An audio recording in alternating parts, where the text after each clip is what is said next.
New businesses fail అవ్వడానికి 10 reasons అంటే ఇప్పుడు మనం చూద్దాం. అందులో పాయింట్ నెంబర్ 1 వచ్చేసి స్కిల్ లేకపోవడం. బిజినెస్ ఐడియా వచ్చేసిందని డబ్బులు ఉన్నాయనేసి పోయి బిజినెస్ పెట్టేస్తారు. దాని తర్వాత అందులో ఉన్న ప్రాబ్లమ్స్ ఇష్యూస్ ని మేనేజ్ చేయలేక వద్దురాయి తలనొప్పి అనుకొని క్లోజ్ చేసేస్తారు. దానికి మెయిన్ రీజన్ ఏంటంటే స్కిల్ లేకపోవడం. అంటే ఒక చిన్న బిజినెస్ కోర్సో లేకపోతే ఆ రిలేటెడ్ బిజినెస్ లో కొన్ని రోజులు జాబ్ చేసి అందులో ఉన్న మంచి విషయాలను నేర్చుకుని చెడ్డ విషయాలను పక్కకు పెట్టి బిజినెస్ స్టార్ట్ చేస్తే చాలా బాగా రన్ అవుతుంది. పాయింట్ నెంబర్ 2 ప్రాపర్ పార్ట్నర్ ని సెలెక్ట్ చేసుకోకపోవడం. పార్ట్నర్ ని అప్పుడప్పుడు సెలెక్ట్ చేసుకుంటా ఉంటారు. అరే నువ్వు ఉన్నావు కదా ఖాళీగా వచ్చేసాయి, డబ్బులు పెట్టేసి మన అందులో నలుగురం కలిసి బిజినెస్ పెట్టేద్దాం అనేసి. బట్ అందులో వాళ్ళకి ఏం వస్తుంది ఏం రాదు ఎలా చేయాలో తెలియదు. సో అందరు కలిసి ఒకే గ్రూప్, వాళ్ళకి నాలెడ్జ్ కరెక్ట్ గా ఉండదు, బిజినెస్ స్టార్ట్ చేస్తారు. వర్క్ అసైన్మెంట్ కరెక్ట్ గా ఉండదు, ఎవరు స్లీపింగ్ పార్ట్నర్ ఎవరి వర్కింగ్ పార్ట్నర్ తెలియదు, వాళ్ళ మధ్యలో గొడవలు వచ్చేస్తే బిజినెస్ క్లోజ్ చేసేస్తారు. సో పార్ట్నర్ సెలెక్షన్ చాలా ఇంపార్టెంట్. స్లీపింగ్ పార్ట్నరా వర్కింగ్ పార్ట్నరా? వర్కింగ్ పార్ట్నర్ అయితే వాళ్ళు ఏం చేస్తారు, ఆ బిజినెస్ రిలేటెడ్ వర్క్ అతనికి వచ్చా లేదా, ఒకవేళ రాకపోతే నేర్పించేసి తనని తీసుకొచ్చేసి ఇద్దరు కలిసి లేదా ముగ్గురు కలిసి ఒకే జాబ్ చేయకుండా వర్క్స్ అసైన్ చేసేసుకోవడం. అరే నువ్వు పర్చేస్ లో ఉండు, నువ్వు డెలివరీలో ఉండు, నువ్వు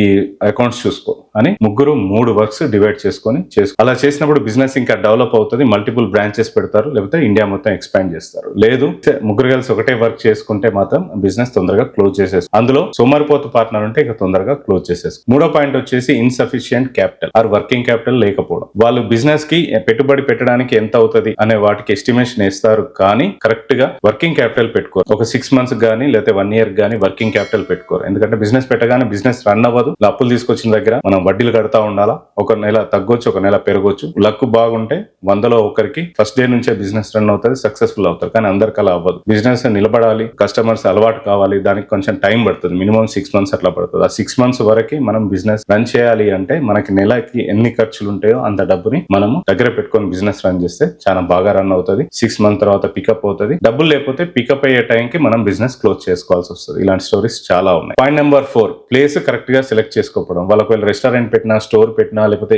ఏ ఇతర వేని పెట్టినా కూడా వాళ్ళు ప్లేస్ కరెక్ట్ గా సెలెక్ట్ చేసుకోకపోవడం వల్ల వాళ్ళ బిజినెస్ లాస్ అయ్యే ఛాన్సెస్ ఉంటాయి. ఎందుకంటే మీ కస్టమర్ ఎవరో సెలెక్ట్ చేసుకోకుండా కూడా పెడితే బిజినెస్ కరెక్ట్ గా రన్ అవ్వదు. కొన్ని బిజినెస్ లకి మంచి సెంటర్ లో పెట్టాలా, రెంట్ ఎక్కువైనా కూడా కరెక్ట్ క్రౌడెడ్ ఉన్న సెంటర్ లో పెట్టాలా. కొన్ని బిజినెస్ ఊరవతల మ్యానుఫ్యాక్చరింగ్ లాంటివి ఊరవతల పెట్టాలా, కానీ అక్కడ మీకు లేబర్ అవైలబిలిటీ ఉందా లేదా కూడా చూసుకోవాలి. సో ఇవన్నీ చూసుకొని పెట్టడం. ఒకవేళ మీరు ఆ కరెక్ట్ ప్లేస్ సెలెక్ట్ చేసుకోకపోతే మీ బిజినెస్ లాస్ అయిపోయే ఛాన్సెస్ చాలా వరకు ఉంటాయి. పాయింట్ నెంబర్ 5 గ్రీడ్ తో లేకపోతే ఈగోతో ఓపెన్ చేయడం. కొంతమంది ఏం చేస్తారంటే వాడు బిజినెస్ పెట్టేశాడు, మా ఇంటి పక్కన వాడు పెట్టాడు కోట్లు సంపాదిస్తున్నాడు, నా ఫ్రెండ్ పెట్టాడు కోట్లు సంపాదిస్తున్నాడు అనేసి సేమ్ బిజినెస్ లో కాపీ కొట్టేసి వెళ్ళి పెట్టేస్తారు. వాళ్ళకి స్కిల్ ఉండదు, ఎక్స్పీరియన్స్ ఉండదు, కానీ ఈగో లేకపోతే డబ్బుల మీద ఆశతో బిజినెస్ దాంట్లో ఫెయిల్యూర్ ఛాన్సెస్ చాలా వరకు ఉంటాయి. మీరు గ్రీడ్ తో ఈగోతో బిజినెస్ పెట్టొద్దు. వేరే వాళ్ళు చేశారని మీరు బిజినెస్ పెట్టొద్దు. మీకు అందులో ఎక్స్పీరియన్స్ వచ్చిన తర్వాతనే మీరు బిజినెస్ పెట్టాలి. పాయింట్ నెంబర్ 6 వచ్చేసి lack of marketing research. Me business కి మార్కెటింగ్ రీసెర్చ్ కరెక్ట్ గా చేయకోకుండా పెట్టేయడం. అంటే మీ క్లయింట్ బేస్ ఏంటి, మీ కస్టమర్ బేస్ ఏంటి, మీ ప్రొడక్ట్ ఏంటి, మీ ప్రొడక్ట్ కి ఎంత డిమాండ్ ఉంది బయట. So correct analysis, swat analysis చేయకోకుండా బిజినెస్ ని పెట్టేయడం. సో అది పెట్టడం వల్ల మనకి ఏంటంటే బిజినెస్ లోకి ఎంటర్ అయిన తర్వాత మనకి ఆ ఇష్యూస్ అన్ని మన మీదకి వస్తా ఉంటాయి. అప్పుడు మనం చూసి ఎలా సాల్వ్ చేయాలో తెలియకోకుండా మనం బిజినెస్ పెట్టడం వల్ల అక్కడ స్ట్రెస్ ఏర్పడేసి మనం తొందరగా బిజినెస్ నుంచి బయటకు వచ్చేస్తాం. అది కాకోకుండా ముందే ఎనాలిసిస్ చేసి కాంపిటీటర్స్ ఎవరు, మన బ్రాండ్ పొజిషన్ ఏంటి, స్ట్రెంత్ ఏంటి, వీక్నెస్ ఏంటి, మనం మార్కెట్ లో ఉన్న లోపం ఏంటి, ఆ వాక్యూమ్ ఏంటి, దాన్ని ఎలా ఫుల్ చేయాలి అనేసి ముందే మొత్తం స్ట్రాటజిక్ ప్లాన్ వేసేసి బిజినెస్ లోకి ఎంటర్ అవుతే ఒకవేళ కాంపిటీషన్ ఉన్నా కూడా మీరు ఆ బిజినెస్ లో సర్వైవ్ అయ్యి దాని తర్వాత లాభాల్లోకి వచ్చే ఛాన్సెస్ చాలా వరకు ఉంటాయి. Point number 7 ineffective marketing and branding. Proper గా మార్కెటింగ్ చేసుకోకపోవడం, బ్రాండింగ్ ని, మీ బ్రాండ్ పొజిషన్ ని కరెక్ట్ ప్లేస్ లో పెట్టకపోవడం. సో బ్రాండింగ్ కూడా కరెక్ట్ గా చేయకపోవడం, మార్కెటింగ్ కరెక్ట్ చేయకపోవడం, మీ బ్రాండ్ ని అందరి మైండ్ లో ఉండేలాగా చేయకపోవడం వల్ల బిజినెస్ లాస్ అయ్యే ఛాన్సెస్ ఎక్కువగా ఉంది. దానికి సొల్యూషన్ ఏంటంటే మీరు మీ చుట్టుపక్కల ఉన్న ఏరియా వాళ్ళకి, లేకపోతే ఆన్లైన్ బిజినెస్ అయితే ఇండియా మొత్తం మీరు టార్గెట్ కస్టమర్స్ కి రీచ్ అయ్యేలాగా మీరు యాడ్స్ ఇవ్వాల్సి వస్తుంది. దానికి అమౌంట్ పెట్టుకోవాలి. దాని తర్వాత సోషల్ మీడియా ఇన్ఫ్లుయెన్సరింగ్ మార్కెటింగ్, రీల్స్ చేయడం, షార్ట్స్ చేయడం, 100% సోషల్ మీడియాని యూజ్ చేసుకొని మీ మార్కెట్ ఎస్టాబ్లిష్ చేయడం.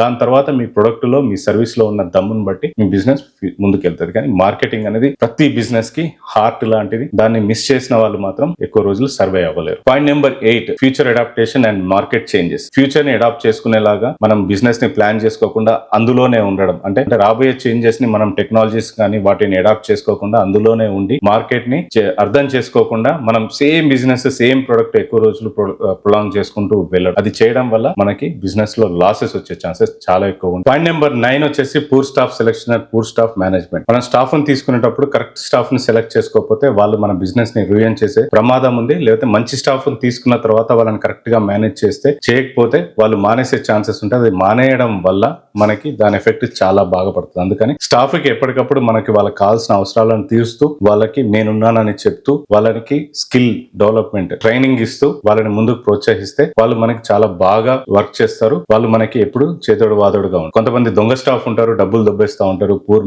క్లయింట్ తో మిస్బిహేవ్ చేస్తూ ఉంటారు. వాళ్ళని మాత్రం టాలరేట్ చేయొద్దు, ఇమీడియట్ గా తీసేయాలి. 10వ పాయింట్ వచ్చేసి సేల్స్ అమౌంట్ ని మిస్యూజ్ చేయడం. చాలా మంది ఏం చేస్తారంటే సేల్స్ లో వచ్చిన డబ్బులు 1 వీక్ కో లేకపోతే 1 మంత్ కో తీసుకెళ్లి పార్టీ చేసుకోవడం, లేకపోతే ల్యాండ్ లో ఇన్వెస్ట్ చేయడమో, లేకపోతే ఇంకా వేరే అవసరాలకో జల్సాలకో, లేకపోతే బిజినెస్ బాగా రన్ అవుతుందని ఇష్టం వచ్చినట్టు ఇంట్లో వస్తువులు తీసుకోవడం, కార్ కొనుక్కోవడం ఇవన్నీ చేస్తాం. అది చాలా వరకు తప్పు.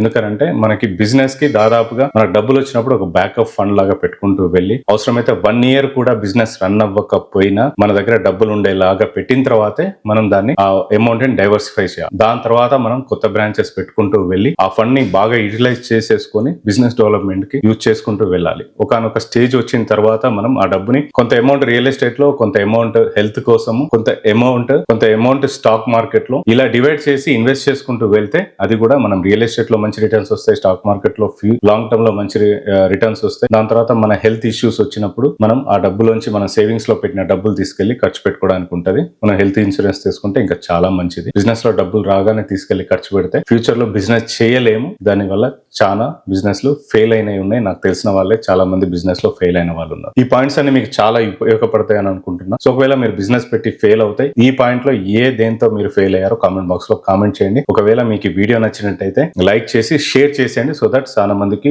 యూజ్ అయ్యే ఛాన్సెస్ ఉంటాయి.